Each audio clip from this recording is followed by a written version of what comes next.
मैं थोड़ा सा ही बोलूंगा। मेरे से पहले भाई सत्यवान जी बोल करके गए कि अपनों को मानो, अपनों को जानो, अपनों को पहचानो। और प्रोफेसर साहब ने भी यही बात कही।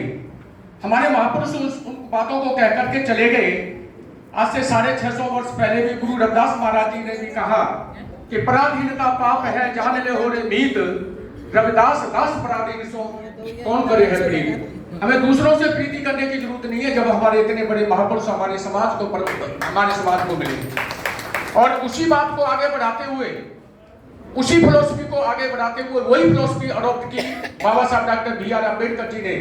और बाबा साहब डॉक्टर बी.आर. अम्बेडकर जी ने भी कह दिया, मैं कहे बगैर रहता नहीं उस साखी को। वो बाबा साहब ने कहा कि मरे हुए होते हैं वो लोग, मरे हुए होते हैं वो लोग जो जिंदा रहकर भी जुल्म सहते हैं और छोड़कर अपने बाप को बाप कहते हैं। सो मेरे प्यारे साथियों, दूसरों को अपना बाप बनाने की जरूरत नहीं है। अपने आप को पहचानो कि हम क्या हैं, हमने कौन से वंशज में जन्म लिया है, हम किसकी औलाद हैं, हमारा बाप कौन है। हमारा बाप गुरु रविदास जी महाराज और बाबा साहब डॉक्टर बी.आर. अम्बेडकर जी हैं और हमारा बाप कोई भी नहीं है। अगर हम आप इनकी बात को नहीं मानते, अगर हम आप इनकी बात को मानकर इनकी विचारधारा को हम इग्नोर करते हैं तो निश्चित रूप से गुरु का शासन जियो मेरे साथियों, हम एक अंधकार की ओर जा रहे हैं। क्योंकि जन्मदिन मना लेते हैं, एक दिन जय जयकार कर लेते हैं, लंगर छक लेते हैं, बहुत सुंदर सुंदर खाना पकाया जाता है, लंगर छक लेते हैं, लेकिन जब वहां से उस पंडाल से बाहर निकलते हैं तो फिर वही देवी देवताओं की बातें करने लग जाते हैं। अरे देवी देवताओं ने हमें आज तक क्या दिया है?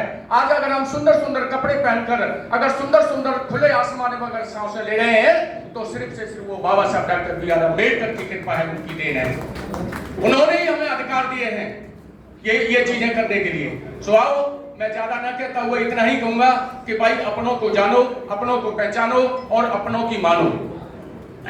सत्यवान जी कह रहे थे कि मेरे घर पर सरकारी मकान है, मेरे घर पर बाबा साहब की फोटो लगी हुई है, जय भीम लिखा हुआ है। तो मैं भी इसी कड़ी में एक बात जोड़ देना चाहता हूं कि मैंने रिटायरमेंट के बाद, मैं हरियाणा सरकार से अंडर सेक्रेटरी, मैं रिटायर हुआ हूं हरियाणा बिजली बोर्ड से। तो मैंने भी रिटायरमेंट के बाद एक छोटा सा मकान बनाया था। और जब मैंने सत्यवान जी मकान बनाया तो मैंने विचार बना लिया कि भाई मैं इस घर में उस दिन जाऊंगा जिस दिन जाऊंगा जब इस घर में मेरे कोई समाज का कोई महापुरुष यहाँ पर अपने चरण रखेगा। तो मैंने डेरा सचखंड बल्ला गया और वहां से सत्यवान जी मैंने टाइम लिया और महापुरुषों को सतगुरु स्वामी निरंजन दास जी महाराज को लेकर के आया।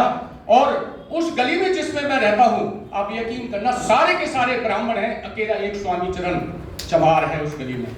और मैंने, मेरे राजकुमार जी बैठे हैं प्रेस में, ये मेरे घर पे गए हुए, शायद आप भी गए होंगे।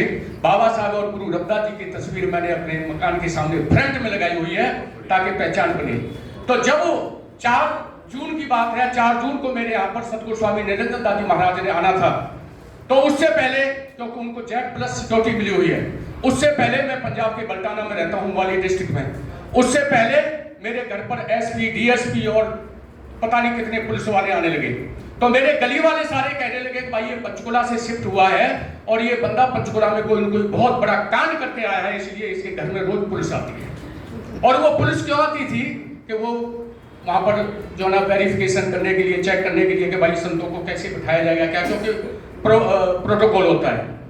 तो मेरे से कहने लगे कि भाई तू कैसा कांड करके आया है यहाँ पर। ये मैं सच्चाई बता रहा हूँ, कसम से कह रहा हूँ, बाबा साहब के दरबार में खड़ा हूँ। तो मेरे से उस गली के लोग सारे नफरत करने लगे और पूछने लगे कि भाई हम भी आपकी कुछ हेल्प कर सकते हैं, कुछ सहायता कर सकते हैं, बताइए अगर क्या कारण है। मैंने कहा भाई ऐसा कुछ नहीं है, आप अपने आप देख लोगे, 4 तारीख को 4 जून आने वाली है, आप अपने आप देख लो। तो साथियों, मेरे घर पर जब सतगुरु स्वामी निरंजन दास जी महाराज आए तो पूरी बल्टाना की मार्केट बंद कर दी गई थी और मेरी गली का जो रास्ता है वो बंद कर दिया गया था, क्योंकि पुलिस वहां पर तैनात कर दी गई थी। और जब वो आए तो फिर उन लोगों को पता चला कि भाई असली चमार है, असली चमार है आज। और सतगुरु स्वामी निरंजन दास जी महाराज जब वहां पर बैठे, गद्दी पर बैठे, तो सभी लोगों ने मत्था टेका। किसी ने 500 रुपए से, किसी ने 200 रुपए से, किसी ने 100 रुपए से। तो मैं सत्यवान जी बड़ा गर्व महसूस कर रहा था कि आज